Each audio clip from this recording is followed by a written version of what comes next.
श्री गणेशाय नमः, श्री सरस्वती नमः, श्री कृष्णाय नमः। देखिए, आज आपको श्रीमद् भागवत महापुराण के 10वें स्कंद का 10वां अध्याय श्रवण कराता हूँ।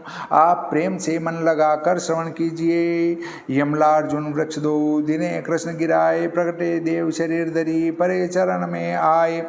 इतनी कथा सुन राजा परीक्षित बोले कि हे भगवान, नल कुबर मणिग्रीव के शाप की कथा वर्णन कीजिए कि उन दोनों ने ऐसा क्या निंदित कर्म किया था कि जिससे नारद जी के मन में क्रोध उत्पन्न हुआ और उन दोनों को ऐसा कठिन शाप दिया। श्री सुखदेव जी बोले कि शिव जी के अनुचर ये दोनों अत्यंत अभिमानी, मद पीने से मतवाले कुबेर के पुत्र मंदाकिनी के तट पर कैलाश की पुष्पवाटिका में घूम रहे थे। वारुणी मदिरा के पान करने से उनके नेत्र मद से चलायमान हो रहे थे और उपवन में विचर रहे थे। उनके पीछे पीछे परम सुंदरी स्त्रियां भी घूम रही थी और कमलों के समूह से सुशोभित श्री गंगा जी के मध्य में जाकर स्त्रियों को संग लेकर विहार करने लगे जैसे हथिनियों के संग हाथी विहार करते हैं। हे कुरुकुल भूषण अनायास देवर्षि भगवान नारद जी भी वहां आ गए और उनको अत्यंत क्रीड़ा करता देखकर मतवाला समझा। नंगी स्त्रियों ने नारद जी को देखकर लज्जा मानी और शाप के भय से कांपने लगी।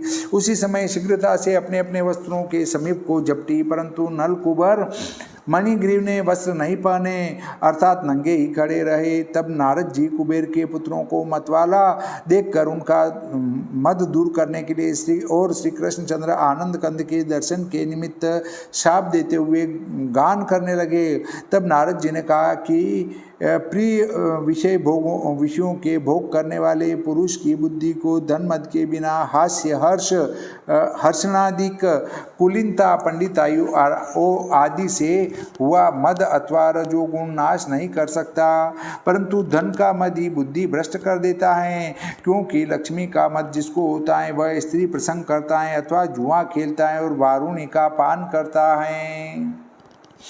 मतलब जिसको लक्ष्मी जी का मद हो जाता है, एक तो वो स्त्रियों की ज़्यादा संगति करता है और जुआ खेलता है और वारुणी का पान करता है। यहाँ एक शंका उत्पन्न होती है, किसी नदी में भी कमलों का वन होता है, हमने शास्त्रों में कहीं नहीं सुना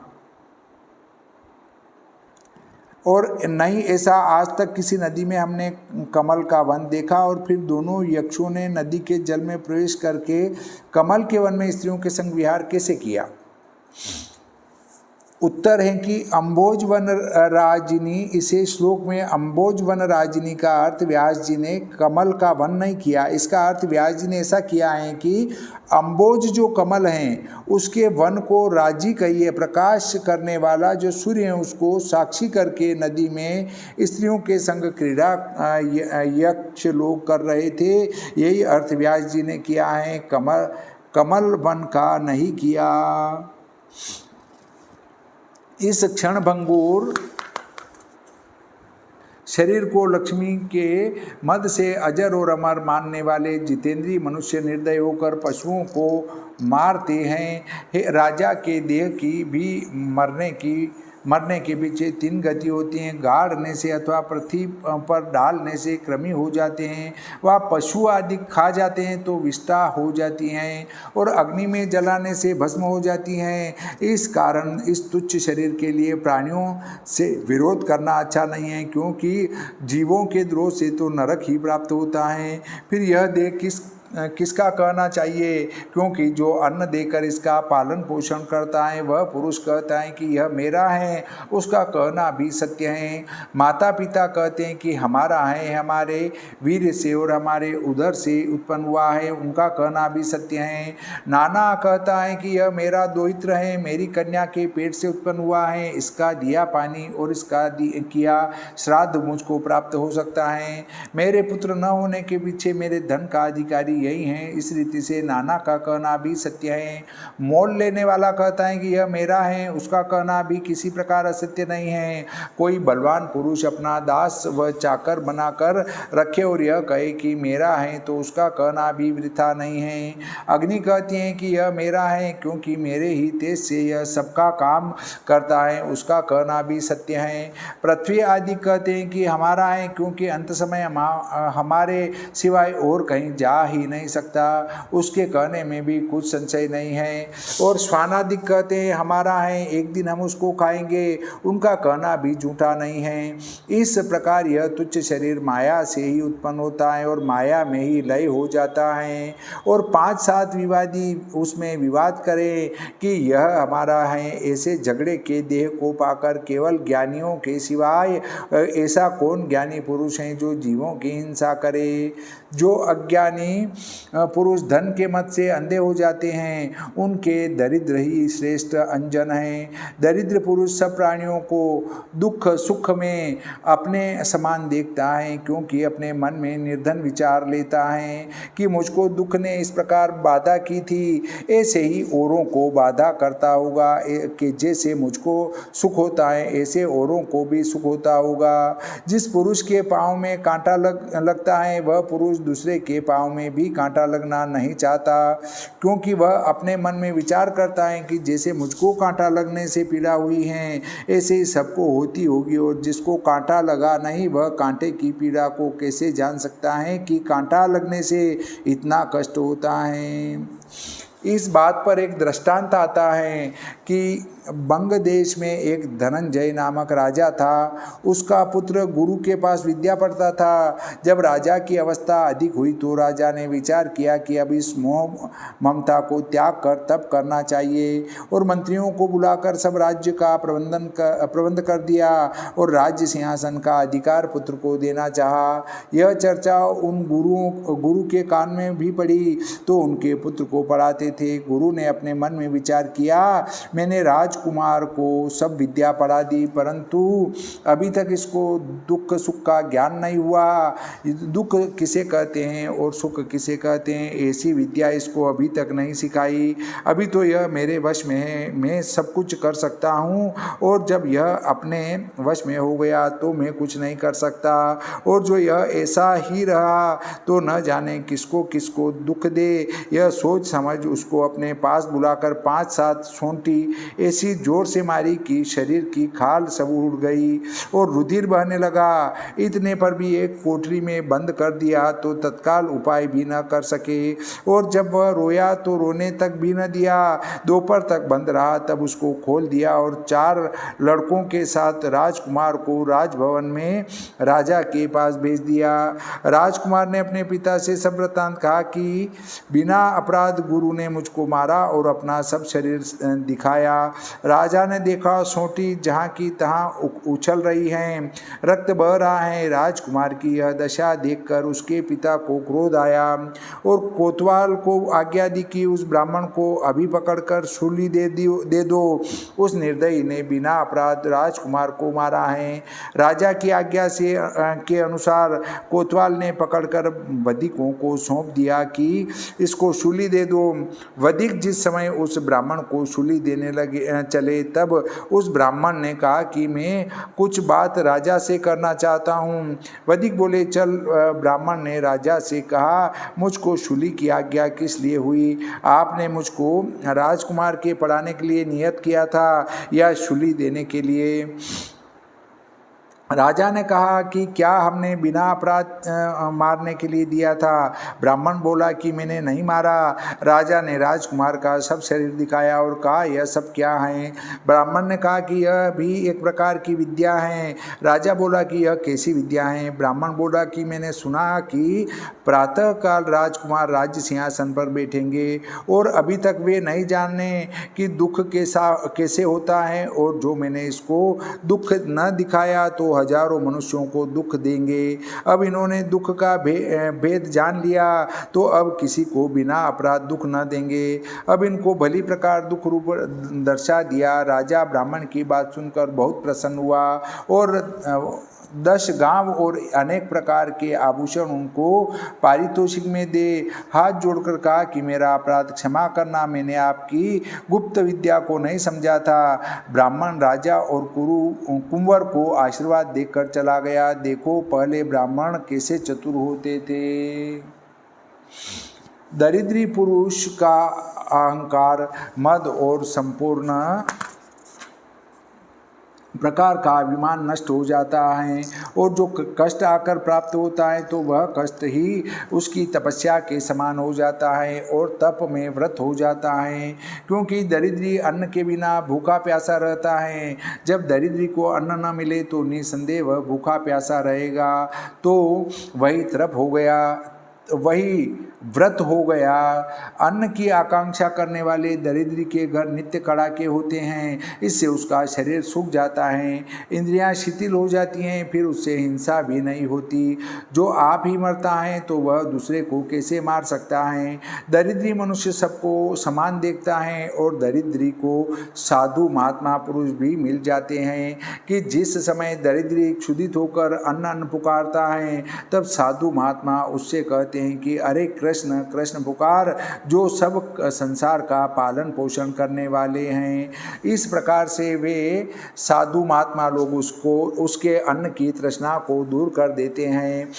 तब शीघ्र उसका संताप छूट जाता है। समचित्त और परमेश्वर के चरणानुरागी साधु महात्मा पुरुषों को दरिद्री ही प्यारा होता है। उनको लक्ष्मी के मद से उन्मत्त दुष्ट लोगों से प्रयोजन ही क्या।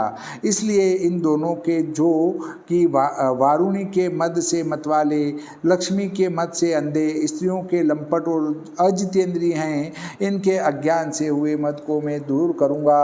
क्योंकि इस समय ये अंधे हो रहे हैं। देखो ये कुबेर के पुत्र होकर अज्ञान में डूब रहे हैं। यह नहीं जानते कि हम नंगे हैं, इनको कुछ भी अपने तनु की शुद्धि नहीं, अत्यंत मतवाले हो रहे हैं। इसलिए ये दोनों स्थावर होने के योग्य हैं, जिससे फिर आगे इन्हें ऐसा मत न हो। और वृक्ष योनि में भी मेरी कृपा से इनको शुद्धि बनी रहेगी। और भगवान वासुदेव का दर्शन पाकर पीछे फिर स्वर्ग में आकर देवता होंगे, परंतु पहले देवताओं के 100 वर्ष वृक्ष योनि भोगनी पड़ेगी, तदनंतर इनको भक्ति प्राप्त होगी। श्री सुखदेव जी बोले कि हे राजन, देवर्षि नारद जी इस प्रकार कहकर नारायण के आश्रम को चले गए। अब नल, कुबर, मणिग्रीव दोनों यमलार्जुन वृक्ष हुए। अपने भक्तों में मुख्य श्री नारद जी के वचन सत्य करने के लिए श्री कृष्णचंद्र महाराज यमलार्जुन वृक्षों के निकट चले गए। भगवान श्री कृष्णचंद्र ने अपने मन में विचार किया कि श्री नारद जी मेरे प्रिय भक्त हैं और यह कुबेर के दोनों पुत्र हैं, अतः नारद महात्मा ने इनके विषय में जो कुछ कहा है वह सब सत्य करूंगा। इस प्रकार विचार करके यमलार्जुन वृक्षों के बीच में होकर निकले और वृक्षों के बीच में आकर उलूखल को तिरछा कर दिया। रस्सी से उदर में बंधे हुए उलूखल को बालक रूप श्री कृष्ण दामोदर ने झटका मारकर खींचा, तब दोनों वृक्ष जड़ से उखड़कर पृथ्वी पर गिर पड़े। श्री कृष्ण के पराक्रम से गुद्दे, शाखा, डाली और पत्ते सब कांपने लगे। बड़ा भारी शब्द हुआ, जैसे संकर्षण के उत्पन्न होने से अग्नि निकले। ऐसे ही अति शोभायमान दशों दिशाओं को प्रकाशमान करते हुए दोनों पुरुष निकले और भगवान त्रिलोकीनाथ श्री कृष्णचंद्र को सिर झुकाकर प्रणाम किया तथा मद को त्याग हाथ जोड़ इस प्रकार प्रार्थना करने लगे, हे कृष्ण, हे कृष्ण, हे महायोगिन, तुम बालक नहीं हो, परम का कारुण रूप हो और स्थूल सूक्ष्म रूप जो आप हो उस रूप को ब्रह्मवेत्ता जानते हैं। सब प्राणियों के देह, प्राण, इंद्रिय, अहंकार के आप ही एक ईश्वर हो और संपूर्ण में व्यापक भगवान काल रूप आप ही हो। आप ही महान रूप हो। रजोगुण, सत्वगुण, तमोगुण और सूक्ष्म माया रूप सब तुम ही हो। देहों के विकार के जानने वाले साक्षी पुरुष आप ही हो। आप प्रकृति के गुण, बुद्धि, अहंकार, इंद्रियादि से ग्रहण करने में नहीं आते हो। उत्पत्ति से पहले ही स्वयं प्रकाश रूप हो जो आप हो, ऐसे आप को कारण गुण आच्छादित जीव कैसे जान सकते हैं। आप अपने वासुदेव सर्व के कर्ता स्वयं प्रकाशित किए हुए गुणों से जिनकी माया ढक रही है, ऐसे जो आप ज्ञान स्वरूप हैं, हम आपको बारंबार नमस्कार करते हैं। हे भगवान, आप सबके शरीर में रहकर भी शरीर के संबंध से रहित हो, और यद्यपि आपका शरीर भी नहीं है, परंतु जब आप अवतार धारण करते हैं तब और प्राणियों से न होने वाले जिनके तुल्य व अधिक कोई नहीं कर सकता, ऐसे ऐसे चरित्रों से आपके अवतार जाने जाते हैं। सब लोगों के ऐश्वर्य और मोक्ष के लिए निरंतर परिपूर्ण रूप होकर अपने अंशों सहित प्रकट हुए हो। हे परम कल्याण रूप, हे मंगल रूप, आपको नमस्कार हैं। आपके शांति रूप को नमस्कार हैं। हे वासुदेव, यदुकुल की रक्षा करने वाले, आपको बारंबार नमस्कार हैं। हे परिपूर्ण भगवान, हम आपके दासों के दास हैं। हमने भगवान नारद जी महाराज की कृपा से आपका दर्शन पाया है और आपको परिपूर्ण रीति से देख लिया। अब हमको आप आज्ञा दीजिए, हमारी वाणी आपके गुणानुवादों को निरंतर गाया करे, कान आपकी कथाओं को सदा सुनते रहे, हाथ आपकी सेवा और पूजन में लगे रहें, हमारा मन सदा आपके चरणारविंदों में लगा रहे, हमारा मस्तक आपके निवास रूप जगत को प्रणाम करता रहे, और हमारी दृष्टि तुम्हारी साधु मूर्तियों का नित्य प्रति दर्शन किया करे। हे दीनबंधु, हम बारंबार आपसे यह वर मांगते हैं। श्री सुखदेव जी बोले कि हे राजन, जब इस प्रकार नलकुबर मणिग्रीव ने गोकुलनाथ भगवान की स्तुति की, तब रस्सी से उलूखल जिनके उदर में बंधा रहा था, ऐसे श्री कृष्णचंद्र आनंद कंद यशोदानंदन मुस्का कर बोले। श्री भगवान बोले कि हे यक्षों, करुणामय श्री नारद जी लक्ष्मी के मद से तुमको अंधा देखकर छाप दिया और तुमको लक्ष्मी से भ्रष्ट करके तुम्हारे ऊपर अनुग्रह किया। इस सब इतिहास को मैं पहले से ही जानता था। समान चित्त ब्रह्मज्ञानी, सनातन धर्म में तत्पर, उनमें भी मुझ में निरंतर मन लगाने वाले महात्मा पुरुषों के दर्शन से ऐसे पुरुषों का बंधन इस प्रकार कट जाता है जैसे सूर्य के दर्शन से नेत्रों का अंधकार दूर हो जाता है। हे नलकुबर, हे मणिग्रीव, तुम मेरे भक्त होकर अपने स्थान को जाओ। तुम्हारी मेरे विषय सर्वदा भावना रहेगी और तुम्हारा जन्म मरण संसार रूप मुझ में प्रेम करने से छूट गया।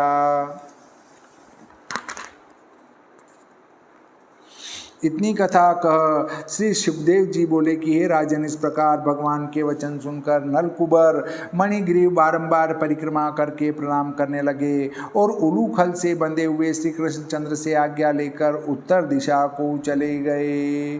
श्रीमद्भागवते महापुराणे दशम स्कंदे पूर्वार्धे भाषाटिकायां नारद शाप यमलार्जुन मुक्ति निरूपणम नाम 10वां अध्याय।